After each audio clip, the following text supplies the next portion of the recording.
I think I might have beef with Frank Seravalli, who's on right now, president of the Daily Faceoff Hockey Insider. What's up, bro? Did you block me? How you doing, JD? Did you block me? I wish. No, I think you did. I would. I'm not even kidding. I don't think so. I think you blocked my block list is incredibly low.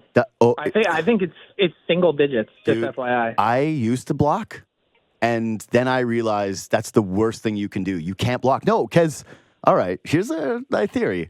The other day, or actually, this was like weeks ago. I was reading an article that you put up on your website. It was great. It was about you taking stock of hockey, and there was some. It was a perfect mix of like hyperbolic language mixed with real fact, and made you think. That's what you're supposed to do when you read a good article. Is like sit there with it and actually digest it and go like, oh damn, I got thoughts on this, and tried to have you on, and I was looking at it, and I'm like, well, what's happening here? Like, I don't follow you on Twitter anymore. It's like that only happens when people soft block you, and then you didn't follow me. So I was like, this is I had to be blocked.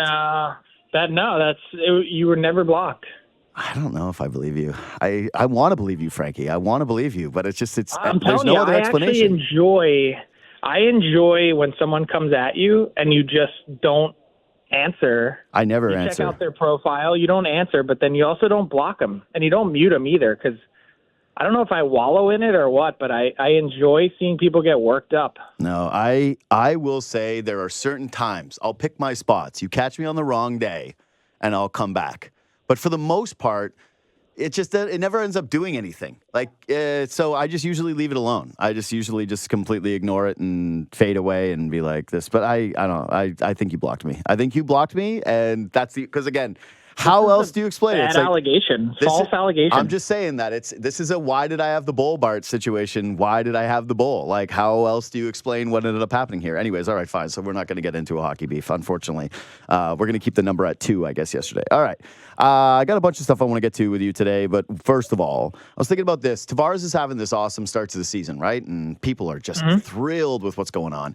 And as much as the Marner contract has been kind of a little bit cyclical in terms of the news, where it's like he puts together a couple good games and we do a little bit of a discussion about it, my understanding of what has happened with Marner is that actually now they have tried to kind of extend him a number, and he's the one and his camp are the ones that are like, yeah, we're actually going to wait on this thing. We'll see how it goes.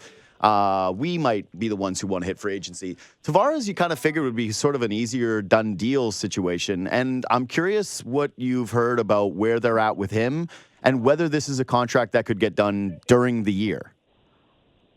I do think this is a deal that can get done during the year. And I think they had some pretty fruitful initial discussions going back to, I think, training camp. Maybe even a little bit before that. And I think it really comes down to structure and how much of a haircut is John Tavares willing to accept to remain a Toronto Maple Leaf. Like, so long as the Leafs are interested, I mean, this is going to be one that no one's going to be able to bluff their way out of, in the sense that we know he's not going anywhere else. He's not going to hit the market and tease the idea of free agency. He's been there. He's done that. He's made an absolute pile of money in his career, and he wants to be part of the solution to win in Toronto and do it. But will his needs and his cost line up with exactly what the Toronto Maple Leafs are seeing? I think there's common ground that's sort of been found to this point. Like, I think they're relatively within the same ballpark, is my understanding, and that this certainly has the path and possibility to get done during the season. Okay, so path and ballpark means that, yeah, it's a near certainty, because I was going to say, couldn't a lot of those things have been said about Steven Stamkos, but then they weren't even in the same city. They're like nonetheless ballpark. But the whole time they weren't. That's the one differentiator. That's what I mean. It's because kind of where you were going with the answer, I was like, okay, but sometimes like it isn't about the money with these guys, it's about the respect. And for a player that is putting up the season that he's having, is that changing the math on anything? But it sure doesn't sound like it. So what do you think the number is then, roughly? Like, what is the divide here? Term or cash? I don't. I think it's more cash for sure. And really, one of the things that the Leafs and Tavares were talking about earlier in the season was, is there a structure that exists where we could potentially add extra years of term and or deferred money to lower it's, think about the Chris Tanev deal and how that got done. Similar in nature, suppress the AAV with additional term, and then if Tavares is willing to do some deferred salary, which I think why not? If ultimately he's the perfect poster child for deferred salary. If you've got $100 million in career earnings, you don't need it today is the point. So you can afford to wait and allow your team some extra flexibility and optionality with their cap. So, I think the key word that you mentioned is going to be the respect factor because he's having such a good season. What kind of world are we talking in? Like, had you asked me before the puck dropped on the year, I would have been somewhere around, okay, does 3 years times $6 million get it done? Mm-hmm. Might have to adjust that up just a little bit because to go from where he's at 11 down to, I don't know, to that range with the type of season that he's having, like the one thing that's super impressive about John Tavares in his tenure with the Leafs is he arrived with such different expectations in terms of style of play that he's adjusted incredibly well for a player who the speed of the game really passed him by. Mm-hmm. And he went from being this power forward who could transport the puck up the ice to now just this really, really good elite net front presence that has, added another dimension to what the Leafs try and do. So he's adapted really well. And I think that probably lends itself toward him being a pretty safe, risk proposition in terms of the length of a contract. Mm-hmm. So I think these are all things to consider. But initially I was thinking something in that 3 years times $6 million range, but I could see it kind of inching up a little bit. Yeah, I would guess, though, when you're talking inching up, we're talking about the years that you're tacking on to it, though, even more so than the money. Because, I can't imagine a scenario where the Leafs go up to, $7 million a season for Tavares. I don't care how well he plays. He's ultimately, 34? I think he's 34 years old. For a guy who's 34 years old, and especially if this team continues to not have success, I don't know how you justify it. I've just been in camp of, hey, always wait on contracts unless you think the number can go up a material amount. And with him, I just feel like he's at the ceiling of what that deal would potentially be currently. And so why not just wait it out and see, like you said, with the bluffing game? I don't think that's necessarily the case. I mean, I'm not saying he's going to earn a lot more, but based on pure production alone, he's north of that. He's definitely north of $6.5 or $7 million. You think that the Leafs would give him north of 7?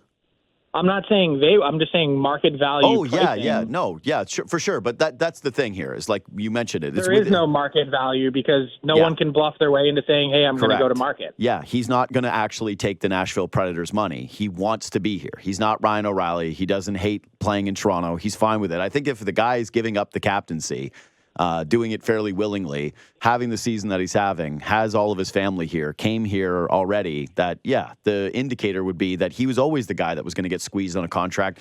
The question is just how hard do you try and squeeze before you start to turn a guy who, again, has been making some sacrifices for you recently, whether it's been who he's played with, whether it's been the giving up the assistant or giving up the captaincy. How much do you do that before you make a guy go you know what, this is getting a little ridiculous? And that's exactly what drove Steven Stamkos to leave, right? Yeah. The offer was ridiculous, and he just said, as for what I've delivered here, I'll show you. Yeah. And we all know how that works out. I would say, though, that from the Leaf standpoint, if you did get him done on, if you would have got him done on the 6 point or the 6 over 3 at the beginning of the year, people actually, I think, would have been kind of sour on that, given where the narrative was around Tavares. If you did it today, people, I think, would be fairly thrilled.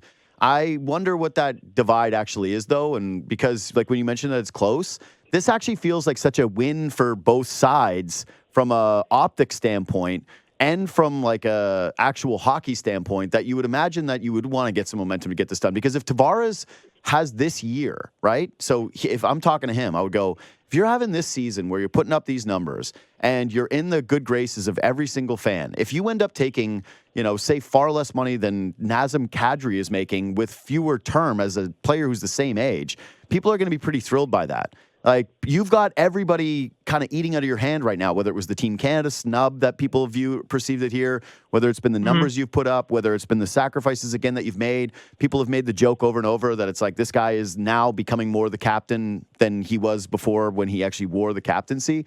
For him to sign that extension versus, like, say they get bounced in the postseason and people are looking at it a little differently. Like, I would think this is a good time for him.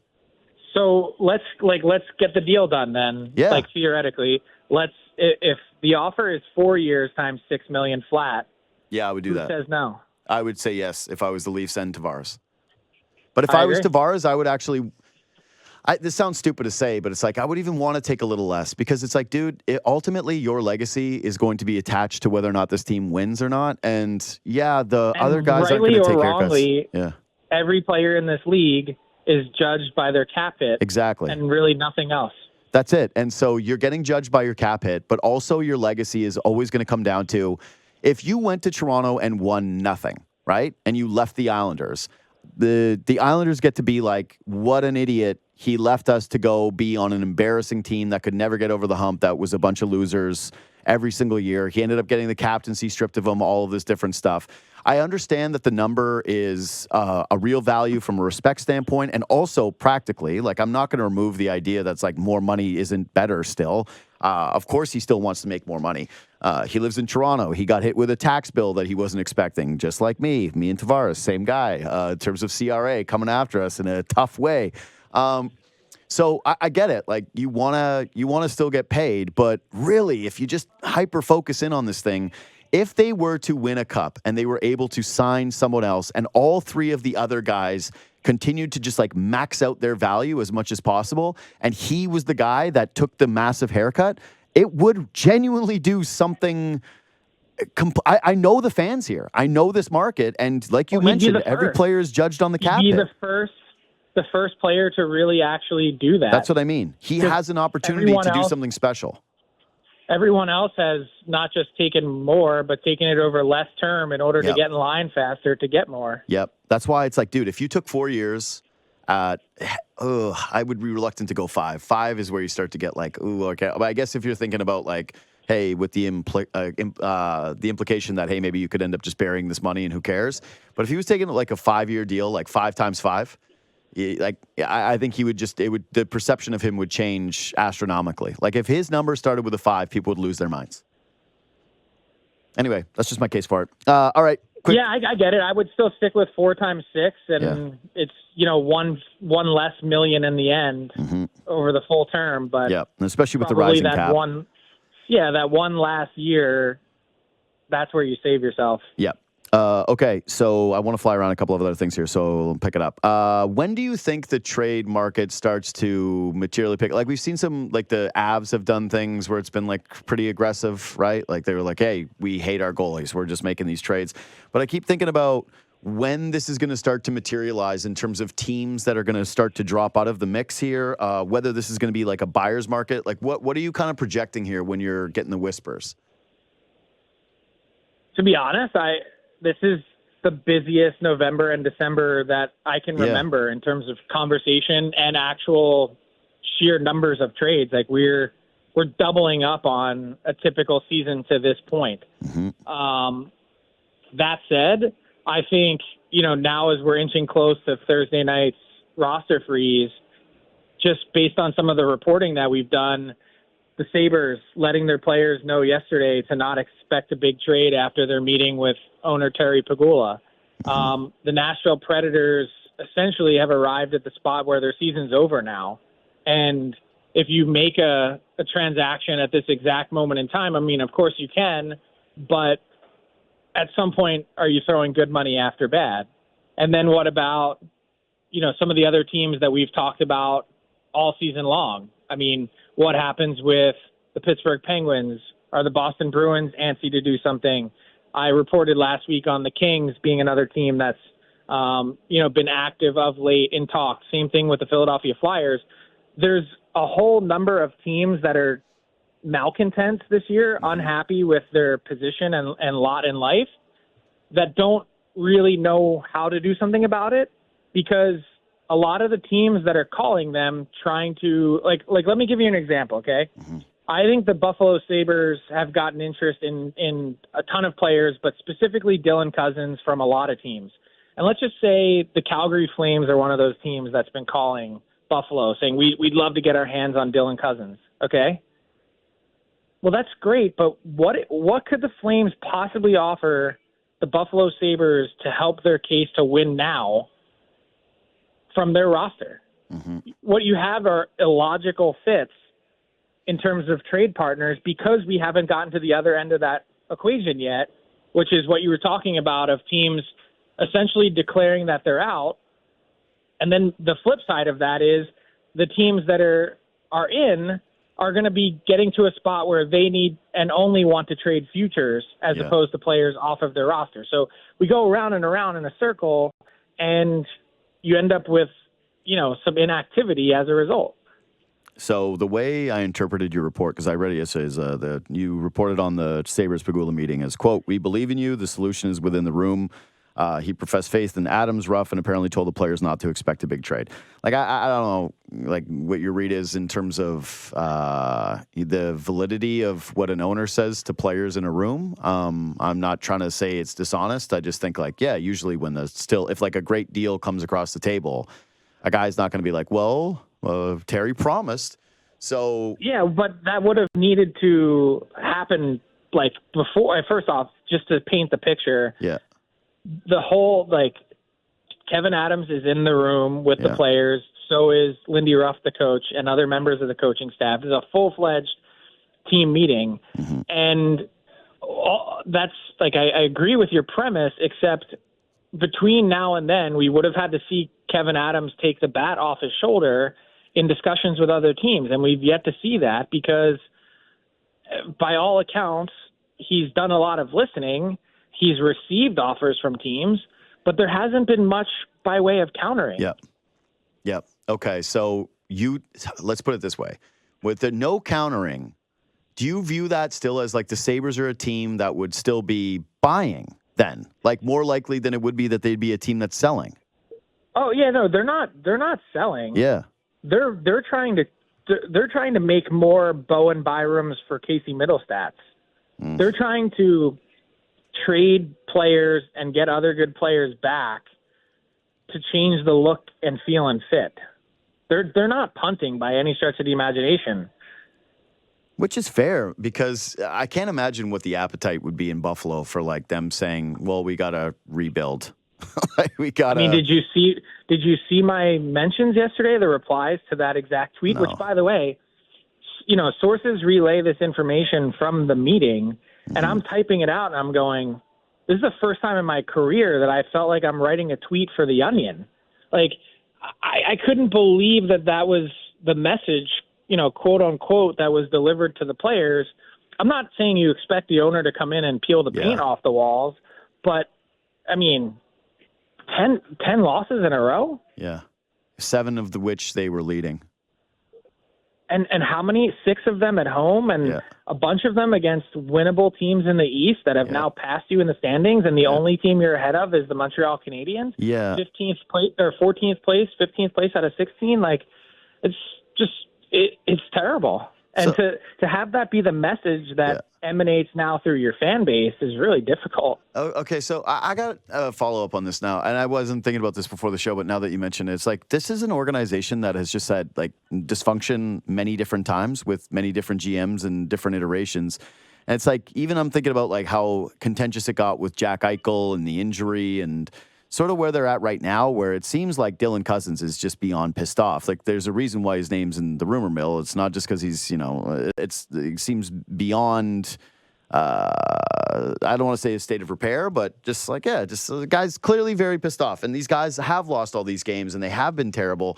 And yet, Pegula, with the Bills, it's been, like, successful. So to me, to go like, oh, well, it's just an ownership thing, it's like, well, look at what's been happening with the team down the road. So is it all him? Hard to make the link between the two. Maybe he just got lucky and got Josh Allen. It's like that figured things out for the Buffalo Bills. But like, why is it that this organization just seemingly just always kind of feels like this, where it's like man, it's not just like it's a bad season, it's a dip. It's like it's ugly there. There's a different layer to it. Like the Senators, for example, it's been frustrating, right? And they had that until their ownership changed. Yeah, that's exactly. And now they have the ownership change, and it's just like, oh, they're frustrated, but it doesn't feel like ugly right now. And it feels ugly with the Sabres over and over and over again, like spanning more than a decade.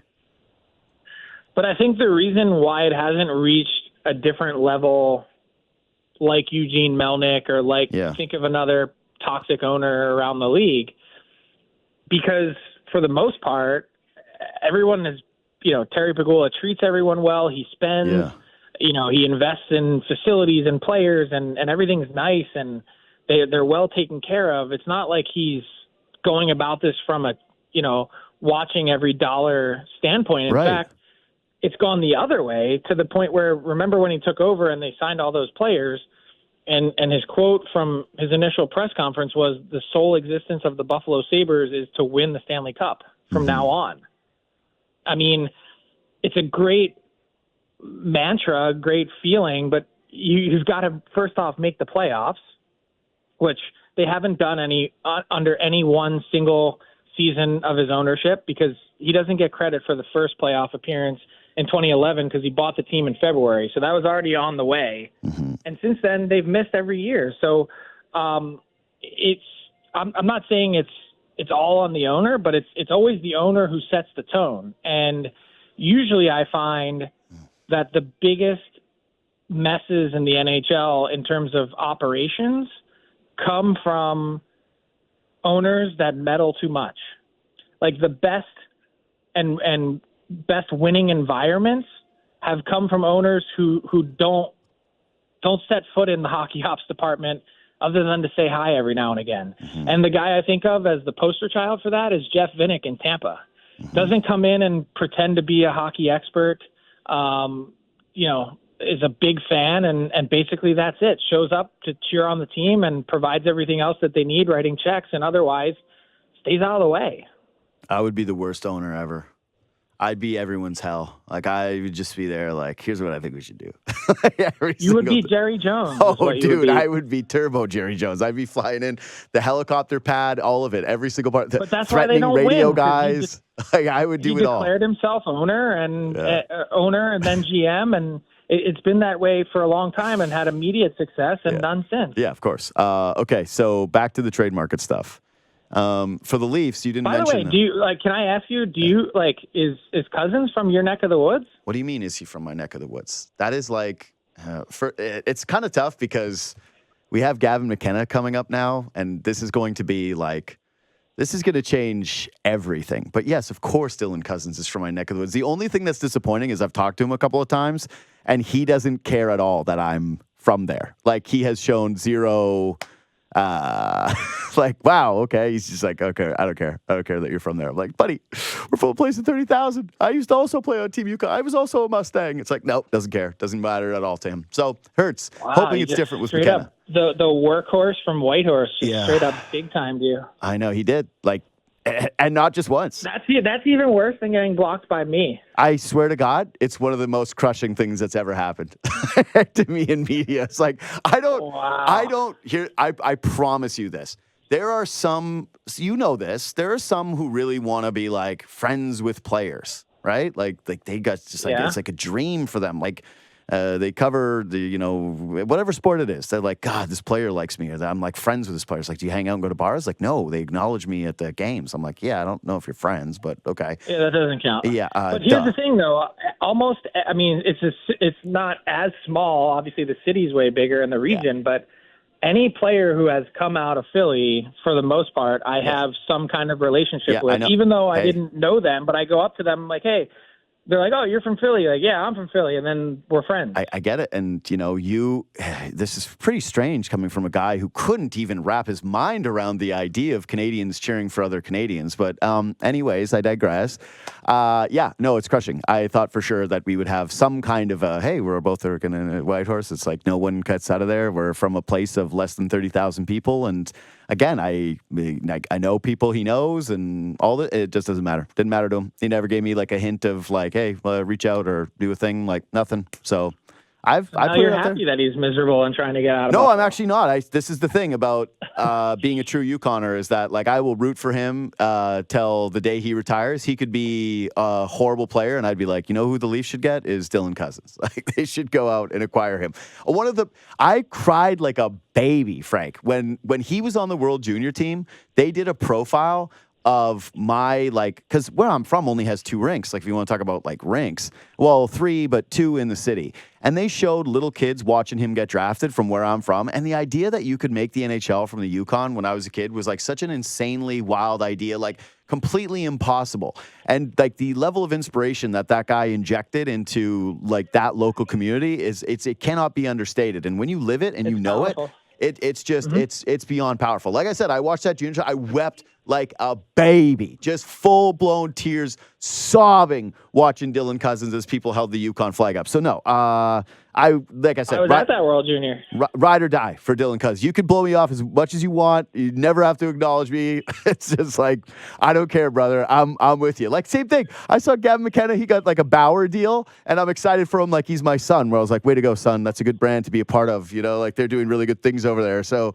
Quality decision, and like what a move by them to grab him at this age. Like he is going to be a game changer. So yeah, you didn't you think you heard about Whitehorse because of Cousins? Wait till you hear about Whitehorse from McKenna. Okay, trade market thing. Leafs needs are so obvious that I got to ask you. So you said like, hey, things are picking up, but you didn't mention the Leafs and the teams that are talking. And I guess it would sort of make sense because everybody that has their need would give them a call if they felt as though somebody was available. But to me, it's like they just sent Fraser Minton down. Like he goes down to the Marlies today.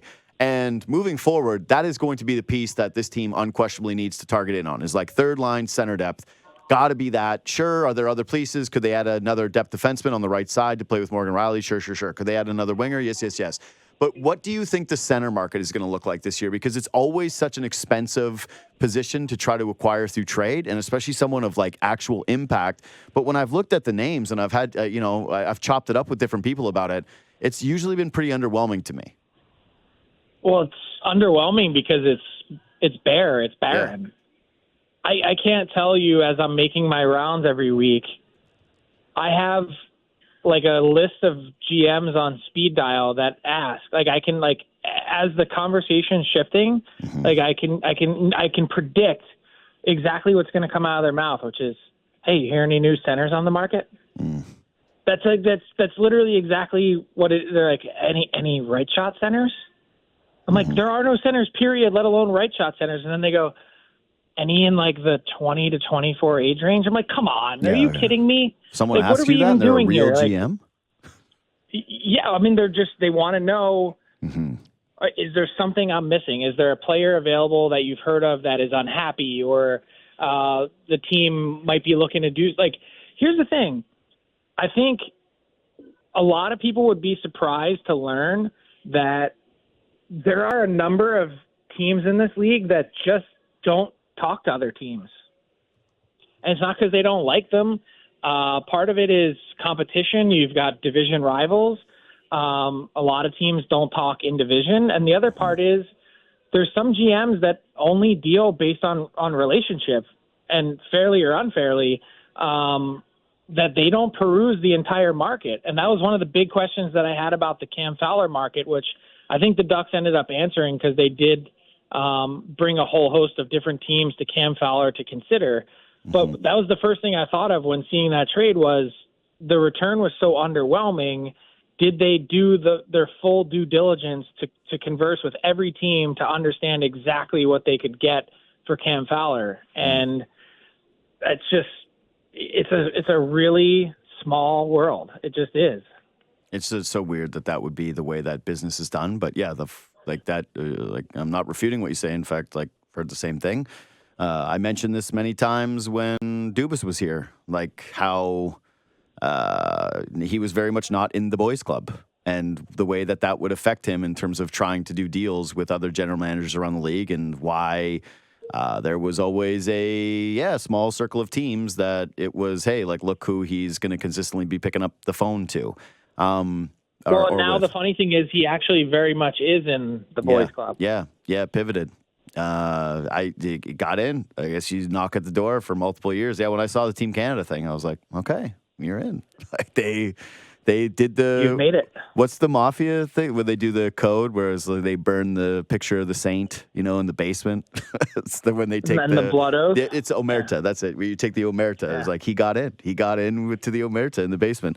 Last thing, I just want to bring it up because we didn't speak until we didn't speak for a couple weeks, I think. Yeah. So you wrote that Thanksgiving article, and I just wanted to say, like, people should go read that. Like, it's up on the Daily Faceoff right now. I think what's the title of the article? Hockey at a Crossroads? Yeah, something like sounding the alarm on the future of the game or something like that. Yeah. So this has been like a real passion of mine, talking about this like over and over and over again, and I've been beating the same drum.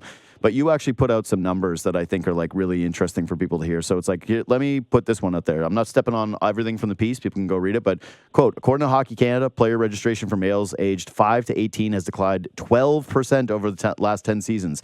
There are now more youth players in the United States than Canada. But the numbers still aren't pretty. Over the same period of time, USA Hockey reported that player registration is only up 1.9%. For perspective, between the two countries, there are 40,000 fewer boys ages 5 to 18 playing hockey than there were 1 decade ago. I think you kind of put it out there about like, hey, they need to have more rinks because that's part of the reason why it drives the prices up is that it's like, you've got supply and demand issue. How can you really go over the threshold? How can you continue to grow the game when the teams that are willing to pay the most for the ice time, which are the elite teams, are absorbing so much of it? So, yeah, you got to build more rinks. My thing is, though, is that with like the professionalization of these young players and just like how much money there is at the top, I even feel like adding those few rinks is still going to make it prohibitive for kids because you're going to end up seeing more of like the high-end rep hockey teams show up, not more of the house league hockey teams showing up. And what I wanted to get your read on off of the piece was like how the game perceives this, like how the people in the league offices feel about the idea that basically for watching the game and can't relate to it, you're not going to make, like, I think that there's actually been a surge in fans that were very much like the video game generation.